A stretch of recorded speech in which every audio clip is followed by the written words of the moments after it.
घर को कांकड़ आसी कि ताहले ए रेसिपीटी को थरे निश्चय बनातु। रुटी परोटा किंबा भात सहित खावाई भारी बढ़िया लगे। आपड़ जदि या थरे बनइबे बारंबार निश्चय बनवाई इच्छा करेंगे। नमस्कार, आपण को काकुलिस क्वेश्चन को बहुत बहुत स्वागत। तेबे चलतु स्टार्ट करवा रेसिपी। ये देखो दर्शक बंधु, कांकड़र ए रेसिपीटी को तैयारी करने ये मु 1/2 किलो फ्रेश कांकड़ नहीं। कांकड़ कषि देखिकी नियंतु, खावाई बढ़िया लगे। ये आप देखिपे कांकड़ को मु पूरा पतला पतला स्लाइस रे एमती काटिकी नहीं जाइए। एमती पतला करके काटंतु, बढ़िया बनिबो।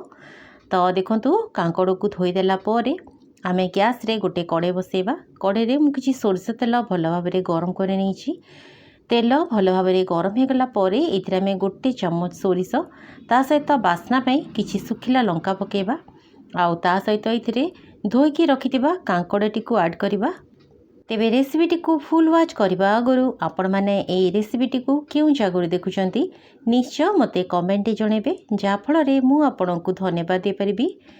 तो देखो दर्शक बंधु, कांकड़ पकेला परे एथिरे आमे स्वाद अनुसार लुण आ हळदी पकेदबा। गैस फ्लेम को आमे एबे हाई रे रखिबा। हाई फ्लेम रे सबको बढ़िया भाव में मिक्स करदबा। और देखो दर्शक बंधु, हाई फ्लेम रे मुझे सबको बढ़िया भाव में मिक्स करदेली। एबे आमे गैस फ्लेम को लो टू मीडियम रे रखिबा। आउ याकू घोड़े की पाखापाखी 5 ରୁ 10 मिनिट पई छाड़दबा। मझिरे मझिरे कवर खोलिकी याकू घांटी नउतबे। कांकड़ 50 ରୁ 60% बढ़िया भाव में सिझिबा पर्यंत आमे याकू एमती घोड़े घोड़े भाजिबा। तो ये आप देखिपे दर्शक बंधु, या मु घोड़े घोड़े बढ़िया भाव में भाजी नौची। पूरा सिंपल आउ टेस्टी ये कांकड़र रेसिपीटी खावाई बहुत ही बढ़िया लगी थाए। आपण थरे निश्चय बनईकी देखंतु। तो ये देखंतु दर्शक बंधु, ये भलिया घोड़े घोड़े कांकड़ को मु लाइट गोल्डन कलर हैला पर्यंत भाजी देइछि। एठी आपण देखिपे कांकड़ सिझी गलानी आ भाजी मध्य हो गलानी। बेसी आमे आकु लाल करबानी। एठी देखंतु एठी हल्का भाव में कांकड़ भाजी गला। एबे आमे एथिरे लंबा लंबा स्लाइस रे काटिकी रखिथिबा किछि कट्टा पियाज पकेबा। आउ ता सहित राग पई किछि कट्टा कंचा लंका ऐड करबा। एठी देखंतु पियाज को मु एई भलिया लंबा लंबा स्लाइस रे काटिकी नै जाइछि। आउ ता सहित एथिरे आमे गोटे छोट चम्मच धनिया पाउडर आ अध चम्मच गरम मसला पाउडर ऐड करबा। एबे आपण जदि ए रेसिपीटी को बिना पियाज रसुण रे तैयारी करने पे चाहूँगी ताहले सिंपल पियाज को स्किप करजिबे आ बाकी तक सब मसला ऐड करेंगे। तो ये आप देखिपे दर्शक बंधु, सबको मु बढ़िया भाव में मिक्स करदेली। एबे आमे याकू बढ़िया लाल लाल हैला पर्यंत भाजिबा। एमिति खोला रे याकू आमे भाजिबा।